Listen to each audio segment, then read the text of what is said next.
Un peu d'anatomie, on va voir une coupe de peau, regardez, qui va apparaître. Et on va voir que sous la peau, il y a des petits vaisseaux qu'on appelle les capillaires. Je pense qu'ils vont le savoir, les téléspectateurs. Il y a des capillaires sous la peau, oui, c'est vrai, vous savez le savoir. Voilà, ils sont vraiment très en superficie et ils ressentent donc très vite les variations de température extérieure.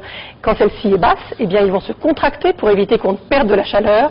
Du coup, les doigts deviennent blancs parce que le sang passe moins dans cette région. Blanc et parfois douloureux. Alors, ça peut toucher les mains, ça touche aussi les pieds par le même phénomène. Et certaines personnes ont les capillaires très susceptibles et de toutes petites variations de température suffisent à entraîner une contraction. Mais il y a aussi une maladie qui est, elle, plus sérieuse. Oui, on va voir des photos, c'est le syndrome de Raynaud. Les personnes qui en souffrent, souvent des femmes jeunes, ont très souvent les mains et les pieds complètement blancs. Regardez, ça s'accompagne d'une sensation désagréable, voire douloureuse. Et ça peut toucher, on le sait moins, également le nez ou les oreilles.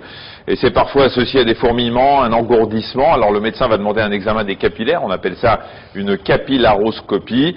Et puis il y a de très nombreuses causes possibles, dont la prise de certains médicaments et le traitement, en tout cas, consiste à prévenir les crises en évitant l'exposition au froid ou en portant des gants et des chaussures chaudes, même quand vous dormez, ça c'est pour Marina. Enfin, il faut impérativement arrêter le tabac si on fume parce que la nicotine favorise la contraction de ces petits vaisseaux, de ces capillaires.